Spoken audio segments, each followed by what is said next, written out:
माँ शीर्षक कहानी ईश्वर पेटलीकर के द्वारा लिखा गया है। वर्ग दशम बिहार बोर्ड के वर्णिका भाग 2 का है।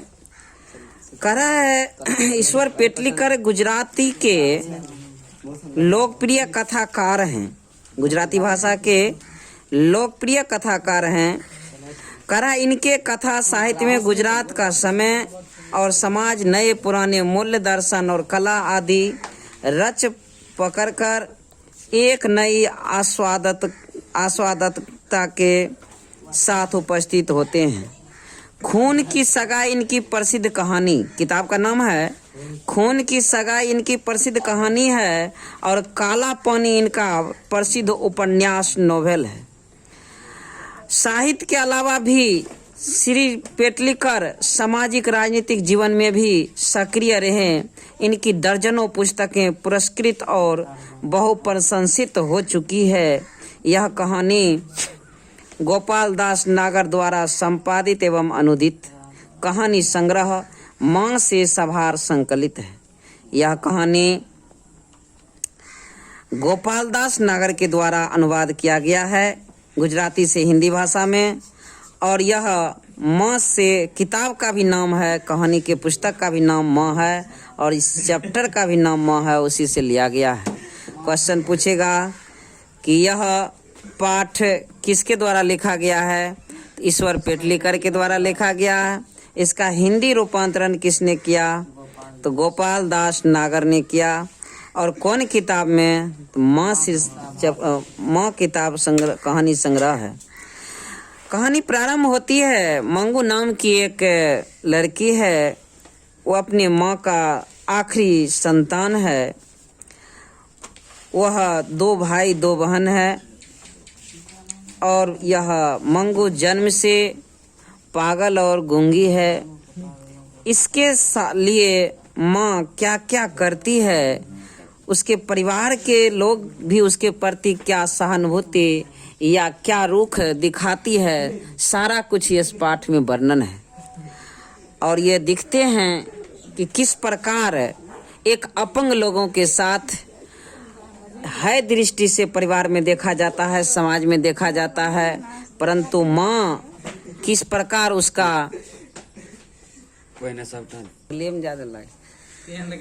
तो ये पाठ प्रारंभ होती है, मंगू नाम की लड़की की कहानी है।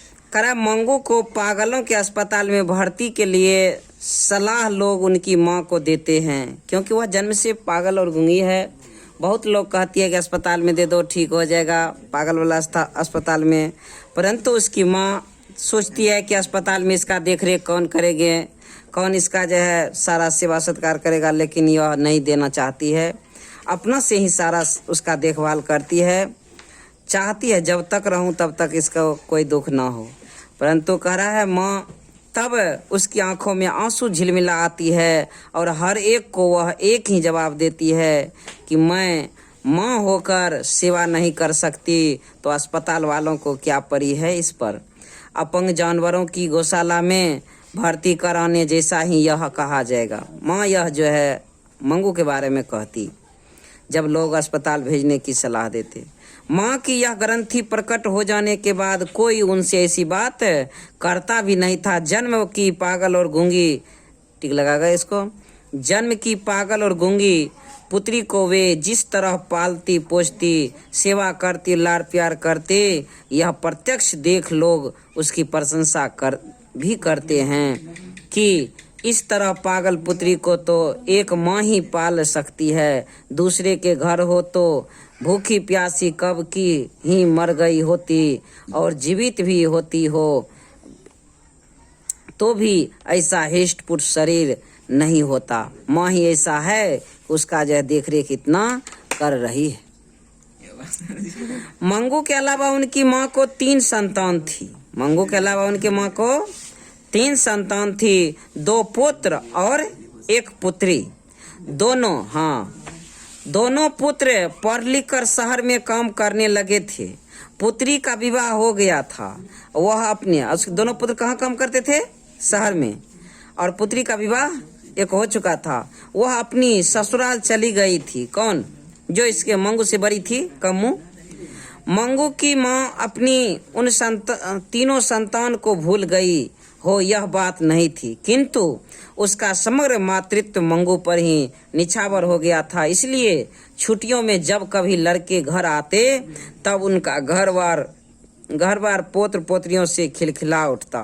फिर भी दादी माँ के रूप में वह हर्ष में पागल नहीं होती। उन बालकों को वह लेती, खिलाती और लाड़ प्यार करती।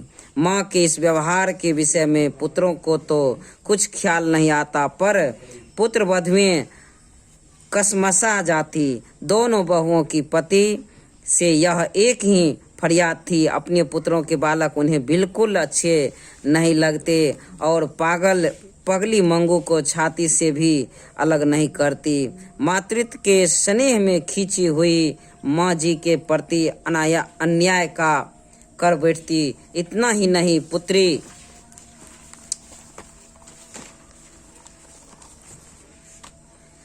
पुत्री के बालकों के प्रति भी माँ जी का व्यवहार वैसा ही था।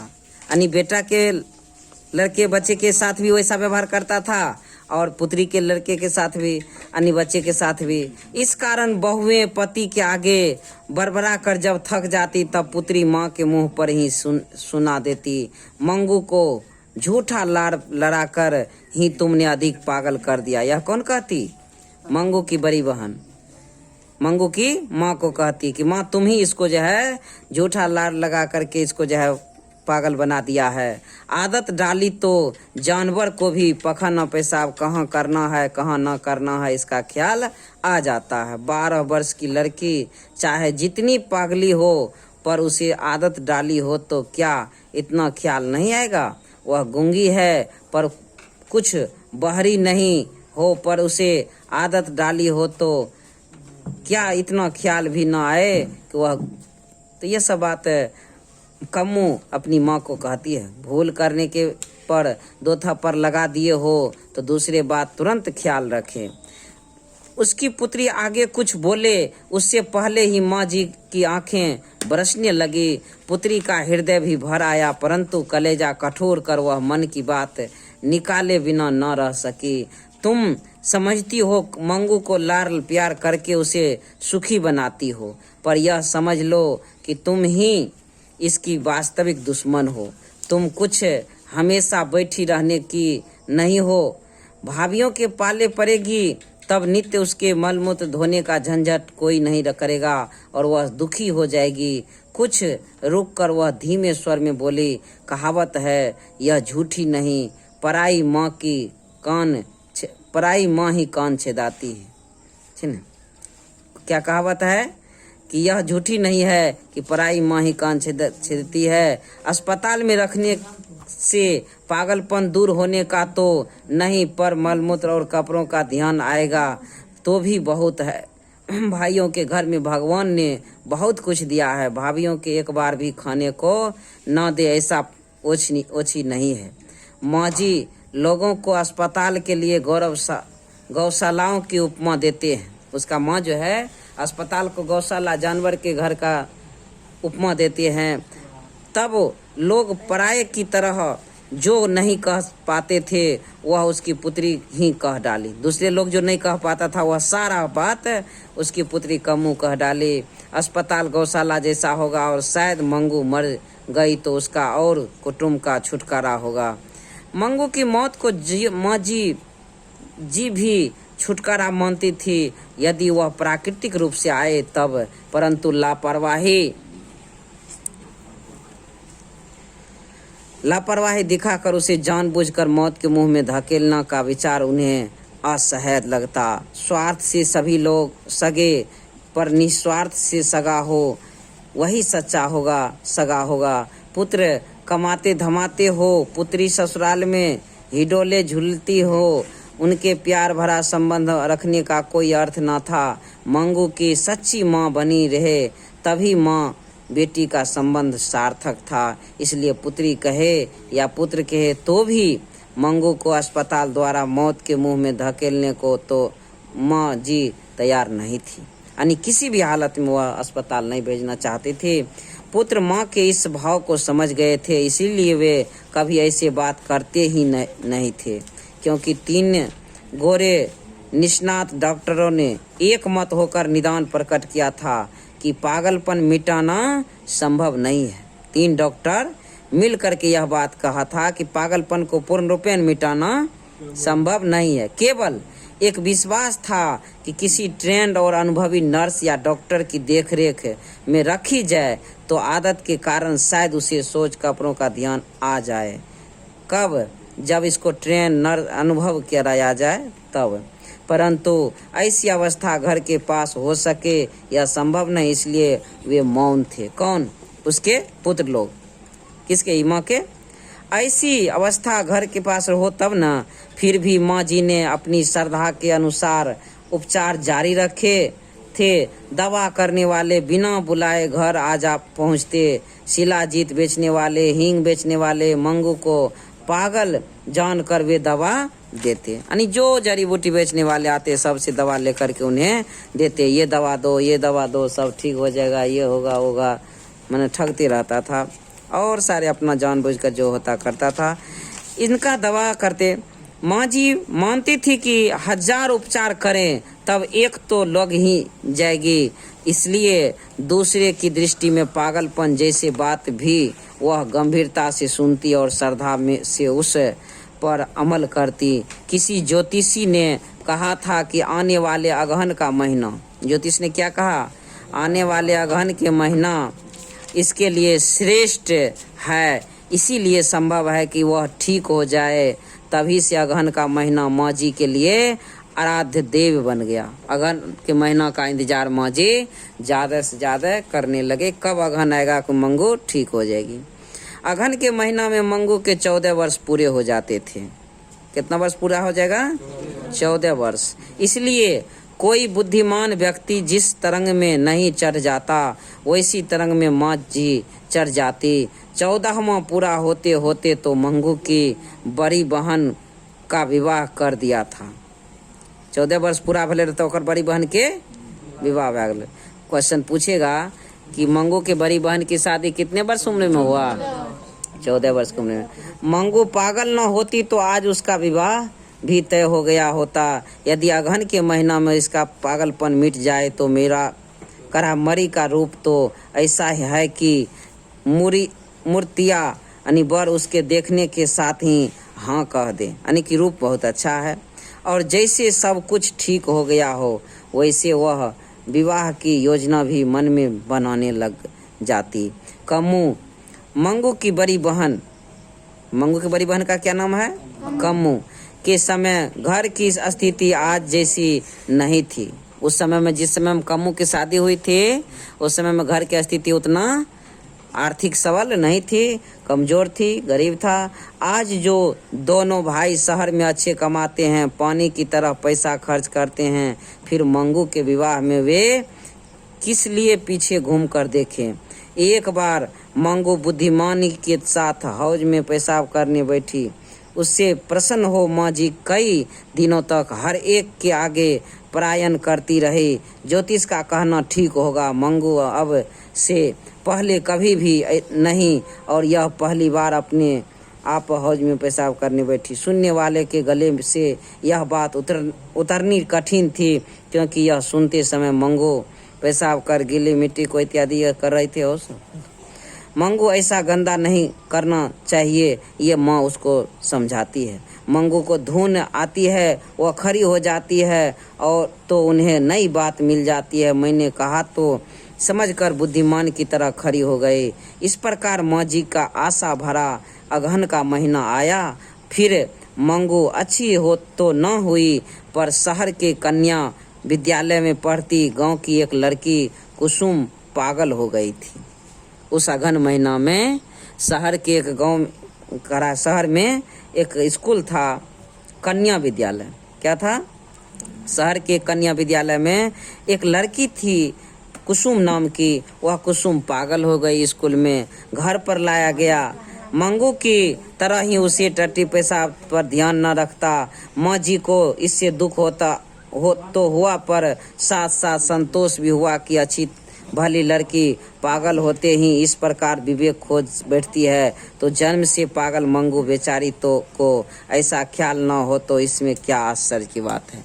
यानी माँ को यह जो है संतोष हुआ कि यह जो है अच्छी थी, भली थी, पढ़ रही थी, यह जब पागल होकर के अपना सारा ख्याल बेहोश हो गया है तो मंगू तो जन्म से ही पागल है, तो इसे क्या कहा जाए। और उसको जब अस्पताल में भेजा जाता है, फिर किसको, कुसुम को, तब जब ये इंतज़ार करती है कि अगर कुसुम ठीक होकर के अस्पताल से चले आएगी तो मैं भी मंगू को भेजूंगी।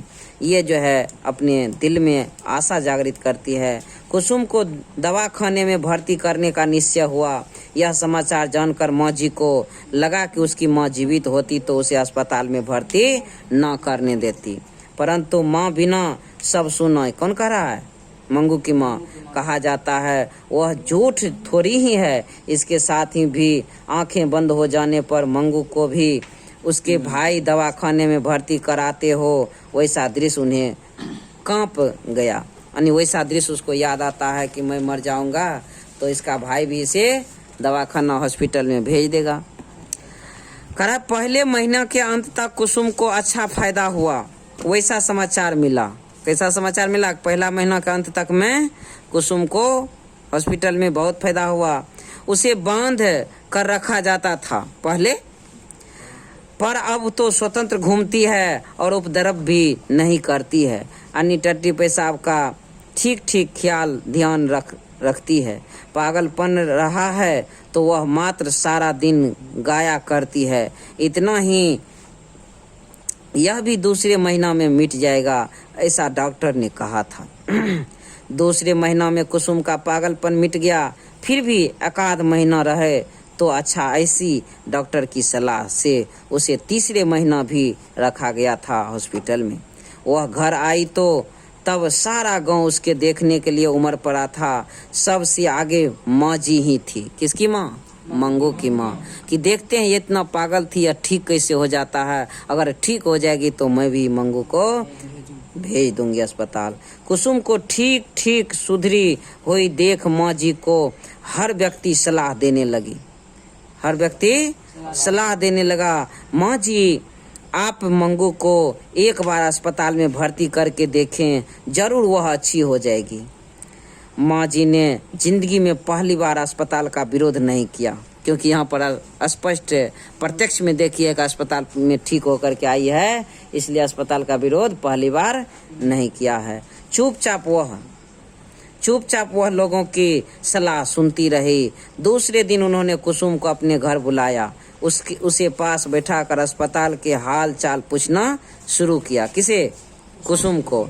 और माँ दया भाव रख कर सेवा न कर सके तो डॉक्टर नर्स कर ही नहीं सकते। ऐसे उनके मन में जो गांठ पड़ गई थी वह कुसुम की बातचीत से खुल गई। यानी कुसुम उसको बताया कि हमको हॉस्पिटल में, अस्पताल में बहुत अच्छे से देख रेख किया जाता है, बहुत अच्छे से वह मानते हैं, बहुत अच्छे से सेवा करते हैं। ऐसा बात कुसुम के द्वारा सुन करके मंगू की माँ बहुत खुशी हुई और वह सोची कि अब भी मंगू को भी भेज देंगे। करा है नर्स या डॉक्टर को कोई पागल चाटा भी मार दे तो वे भी लोग उस पर नहीं खींचते और उसे मारते नहीं। यह जानकर उन्हें अस्पताल पर श्रद्धा भी हुई, यानी बहुत विश्वास भी जगा। नई आशा पैदा हुई कि मंगू के भाग्य में दवाखाने जाने से पागलपन मिटने का लगता है लिखा है, तो वह किसे पता इसके उपचार कर देखे तब एक और सही। करा नहीं मिटेगा तो क्या वापस नहीं लाई जा सकती? यह मंगू की माँ ने अपने दिल में सोची। अंत में मंगू को दवाखाने में भर्ती करने का माँ जी ने निर्णय लिया। कौन निर्णय लिया? दवाखाने में भर्ती करने का माँ जी ने निर्णय लिया। और इसीलिए बड़े पुत्र को घर आने को उन्होंने पत्र लिखवाया। बड़े पुत्र को कहा तुम जल्दी से जल्दी घर आ जाओ, पत्र लिख करके भेजा और मंगू को हम हॉस्पिटल भेजेंगे। बड़ा पुत्र भी, उसका जब पुत्र भी कितना समय के अभाव में हॉस्पिटल से पर्ची कटवा के उधर से लेते ही आया। कहा चलो जल्दी भर्ती कर देंगे, टेंशन दूर, कहीं ठीक हो जाए। फिर भी यह निर्णय लिया तब उसे नींद क्या करा, फिर भी यह निर्णय किया तब से उसकी नींद भी उड़ गई थी, जैसे वह हार कर यह काम कर रही थी। ऐसा उसके मस्तिष्क पर एक प्रकार का भार सा मालूम पड़ने लगा था। दवाखाने पर श्रद्धा उत्पन्न हुई, वह एक निमित्त था, बाकी धीरे धीरे दूसरा छिपा कारण भी उन्हें दिखता था। मंगू बड़ी होती जाती थी, उनकी वृद्धावस्था बढ़ती जाती थी। किसकी? माँ की। बहुएं चाकरी नहीं करेगी, मैंने उसका सिवा, यह मालूम हो गया था, क्योंकि दोनों में से एक बहू ने भी अभी तक साथ रहने का आमंत्रण उन्हें नहीं दिया था। आज के लड़के भी पत्नियों के दबे दबे ही घर दिखते हैं, इसलिए उन्हें अपने पुत्रों से भी आशा उन्हें अधिक न दिखती थी। इस स्थिति में मंगू का भगवान साथी हो और उसका पागलपन मिट जाए या न मिटे तो भी यदि उसे अस्पताल में भर्ती कर जाए तो उन्हें मरने के समय एक प्रकार की शांति रहे कि उसकी चाकरी करने वाला दुनिया में पराया ही कोई है तो सही। इस विचारधारा के साथ माँ जी की आंखों से इतना अधिक पानी बह जाता कि बिछौना तर हो जाता। की विचारधारा कि उसका सेवा अपना आदमी नहीं कर रहा है तो कोई तो कर रहा है, ऐसा वह सोचता और वह पूरे रोने लगता। हृदय पुकार उठता, चाहे जो बहाना भले ही निकालो, पर मूल बात इतनी कि वह स्वयं भी पुत्री के थक गई है। माँ जी नींद में से चौंक उठती, बोल उठती, क्या मैं थकी हूँ? ये बात वो अपने नींद से भी जग करके कहती, परंतु घटना घटित होती है कि उसको अस्पताल भेजी जाती है।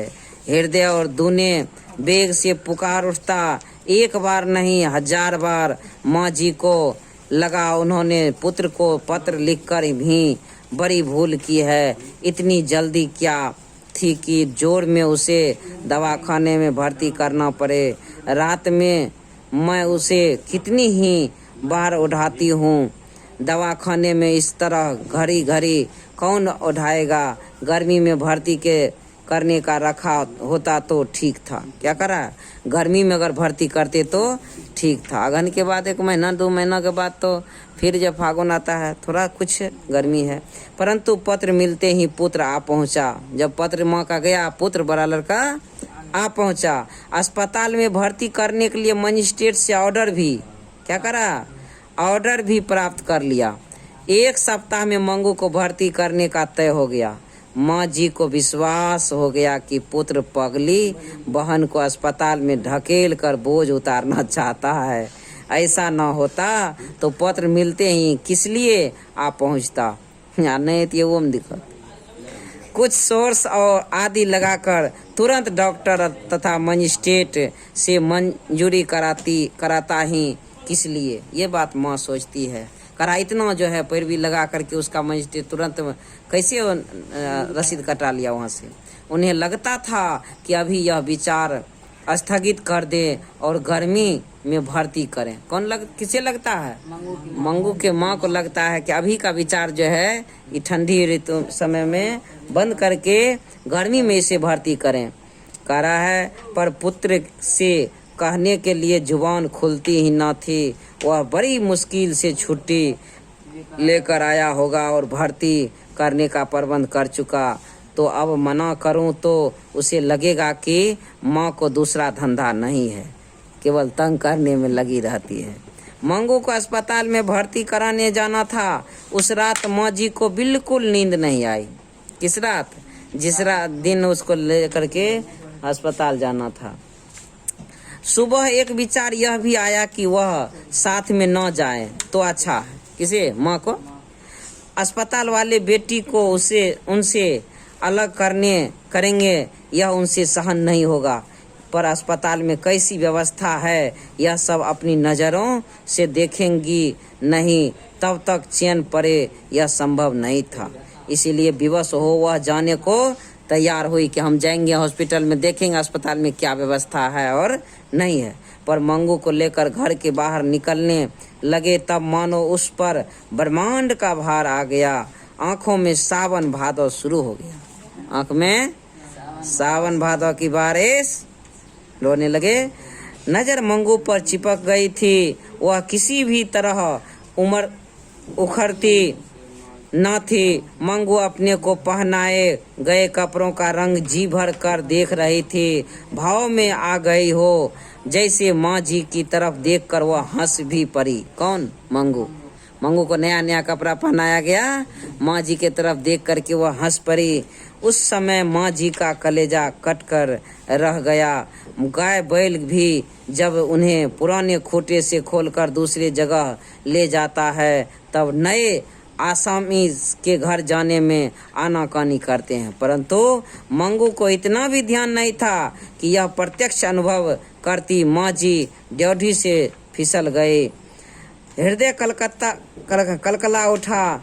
अबोध पुत्री का दुनिया में कोई नहीं, सगी माँ भी उसकी न हुई। ये अपनी माँ जो है दिल में सोचती है। पुत्र का हृदय भी भर आया। पुत्र का हृदय भी उसके रोना देख करके भर आया था। माँ की तरफ आंखें उठाने जितना भी उसमें हिम्मत नहीं थी।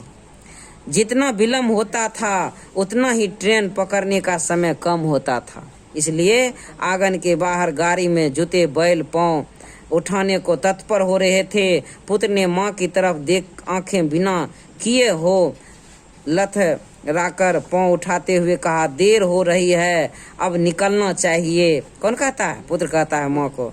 आंगन से निकलते समय उसने धोती के दो कोने से आंखें पोंछ ली। कौन? माँ। पड़ोस की एक स्त्री ने मंगू का हाथ पकड़कर आगे किया। दूसरी स्त्री ने माँ जी को सहारा दिया। अंत में करवा घूंट हृदय में पीकर घुटनों पर हाथ टेक वे खड़ी हुई। दो स्त्रियों ने पकड़कर चढ़ाया, तब उनसे बैलगाड़ी पर चढ़ा गया। बैलगाड़ी से जा रहा स्टेशन, स्टेशन से फिर हॉस्पिटल। करा मंगू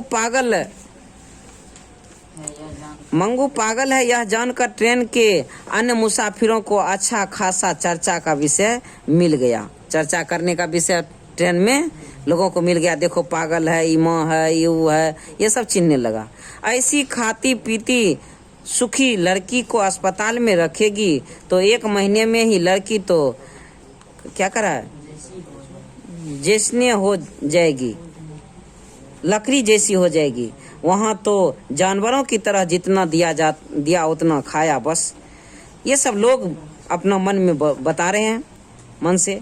करा हमारे गांव में एक वृद्धा को उसके लड़के 5 साल से अस्पताल में भर्ती कर आए हैं, पर कुछ भी फर्क नहीं पड़ा है। गांव का कोई व्यक्ति मिलने जाता है तो रोने लगती है। कौन रोने लगती है? वृद्धा।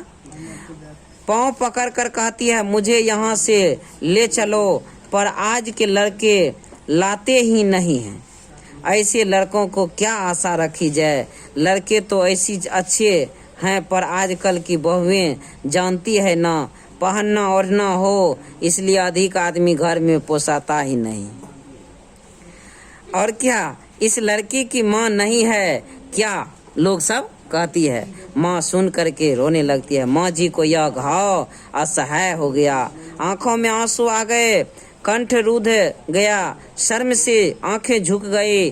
साथ साथ सिर झुकते ही माँ और जैसा उनका दवा भी अपने आप व्यक्त हो गया। बाप रे, आप माँ होकर इसे ढकेल रही है, फिर अस्पताल वालों को क्या दोष दिया जाए? लोग सब उसे कहती है।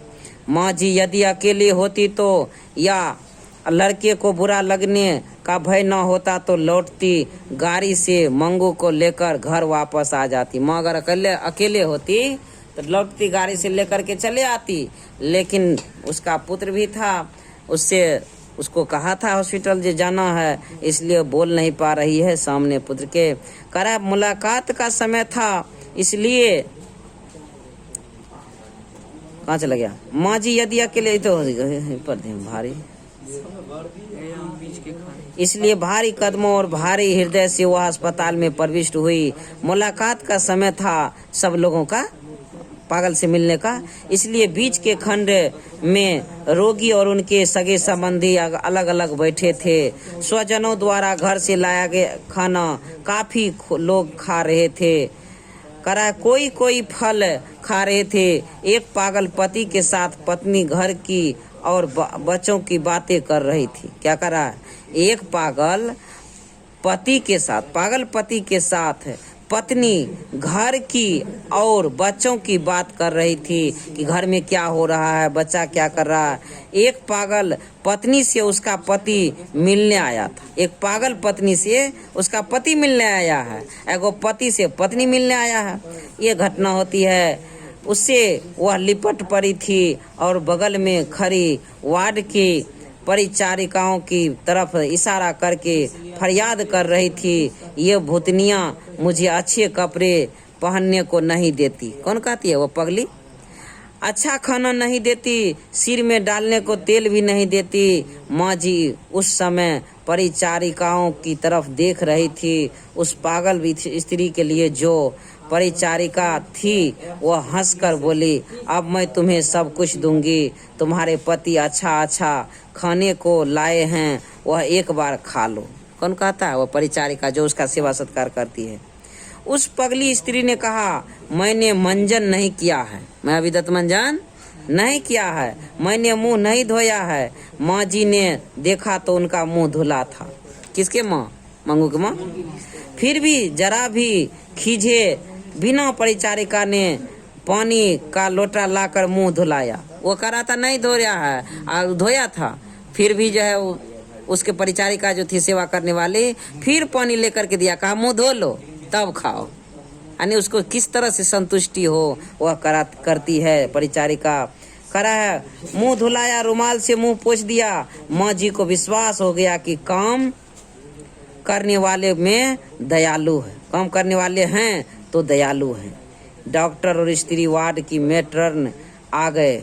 डॉक्टर और स्त्री वार्ड के जो मेट्रन है वे सब आ गए। माँ जी के पुत्र ने मजिस्ट्रेट का ऑर्डर दिया। डॉक्टर को मजिस्ट्रेट जो ऑर्डर करके दिया था कि इसको भर्ती किया जाए, वह ऑर्डर डॉक्टर को दिए।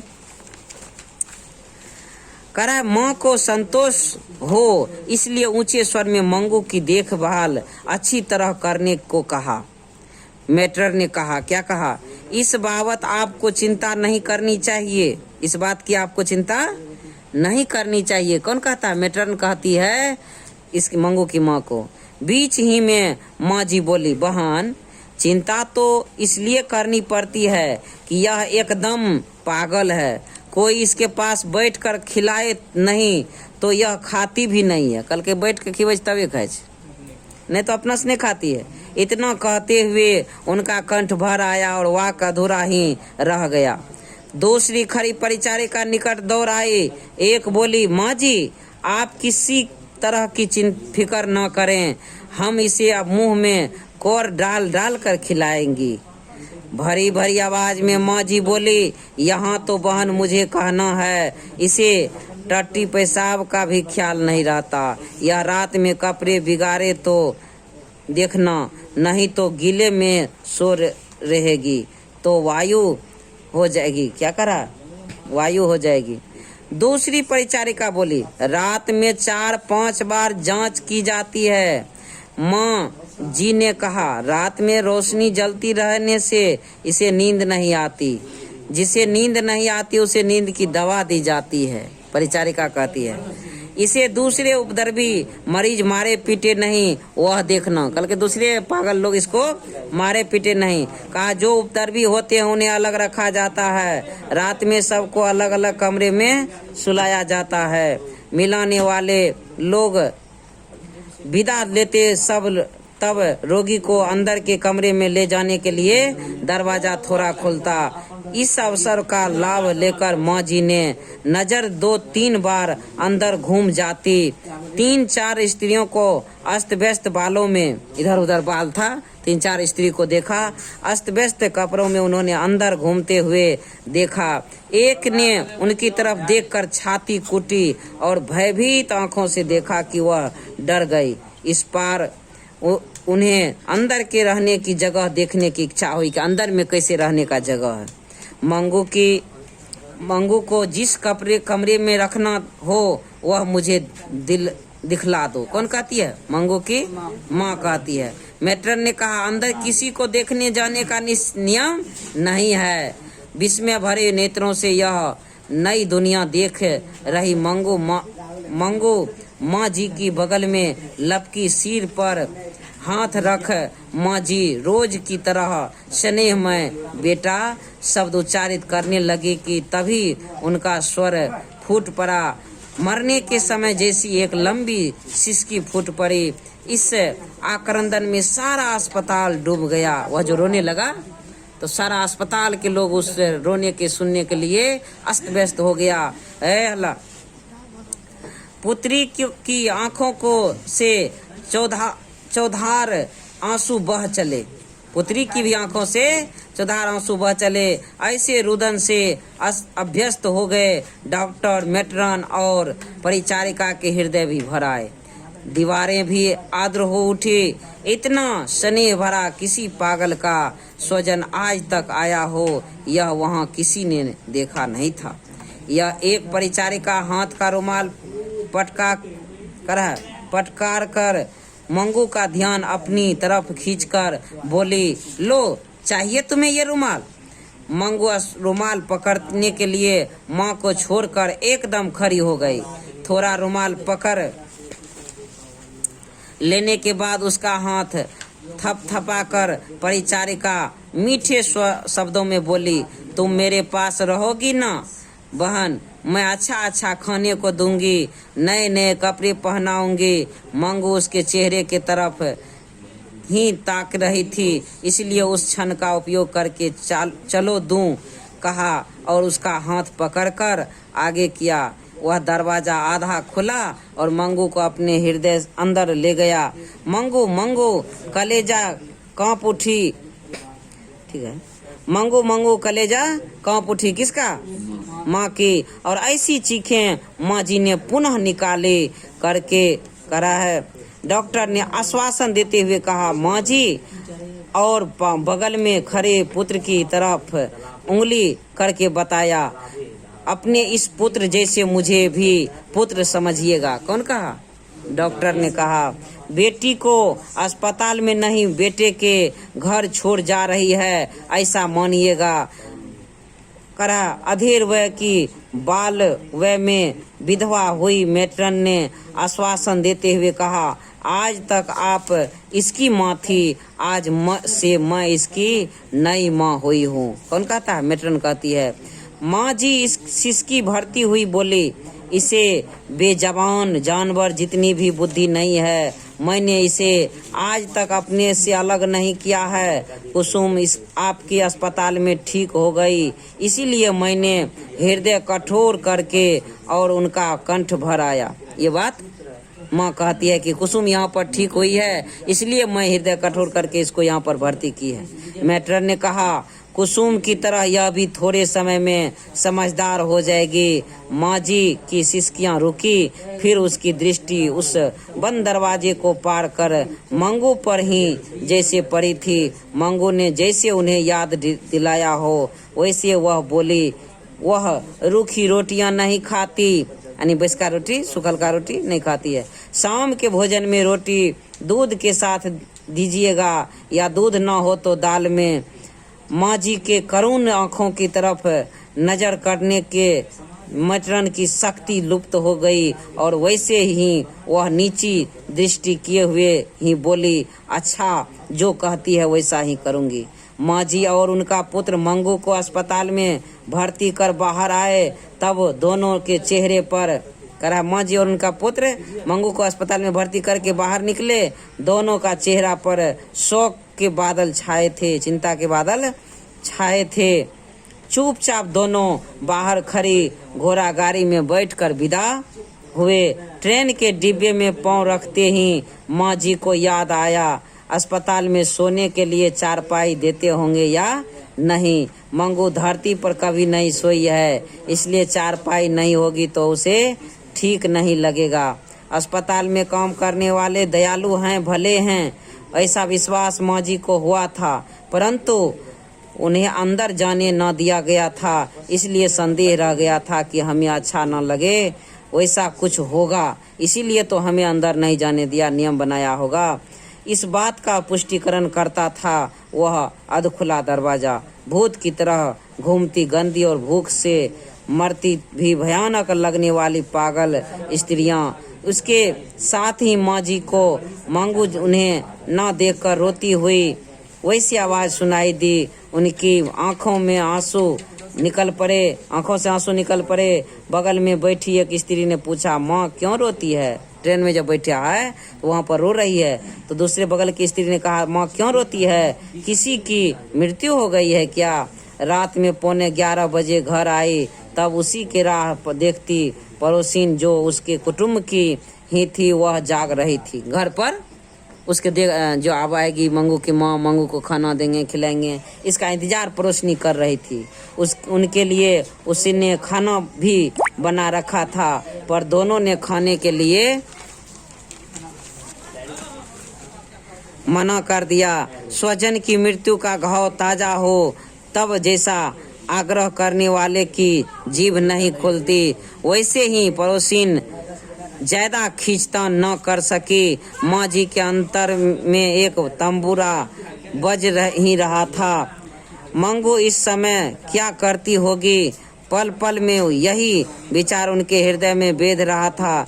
कितनी ठंडी है, उसके ओढ़ाया तो होगा, पेशाब करके गीला कर दिया होगा तो उसका फ्राक और बिछौना बदल रहा होगा। जैसे मंगू उसकी बात सुन रही हो वैसे वह बोली, बेटा पेशाब न करना, ओढ़ा हुआ फेंकना मत।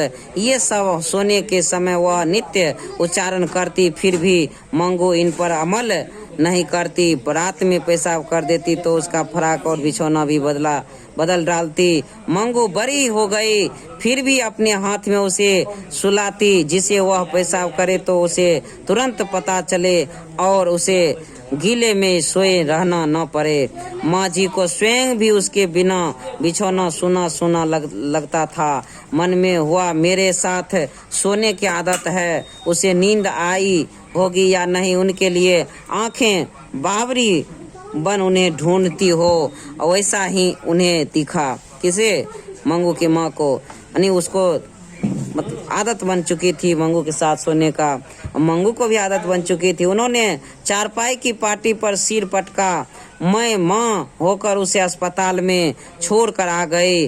उसकी एक सिसकी फूट पड़ी। रोने लगी मंगू की माँ। घर आकर बाहर के खंड में सोए पुत्र को भी नींद नहीं आई। माँ की अपेक्षा उसे 7वें हिस्से जितनी भी मंगू के साथ ममता न थी, फिर भी उसके कलेजा पर वेदना का काला पत्थर रखा गया था। माँ की सिसकियों के साथ उसकी आंखों से भी आंसू बहने लगे। अपने को इतनी वेदना होती तो माँ को क्या वेदना होता होगा। पुत्र ने अपने आप में अंदाज किया कि हमको अगर इतना दर्द हो रहा है, कष्ट हो रहा है अस्पताल में दे करके, तो माँ को क्या कष्ट होता होगा। माँ के हृदय की मांस वेदना कितनी क्रूरता के साथ कोंच रही थी, इसका साक्षात्कार जीवन में पहली बार पुत्र को हुआ। उसका हृदय पुकार उठा, माँ का यह दुख किसी भी उपाय से टालना चाहिए। पुत्र होकर इतना भी मैं न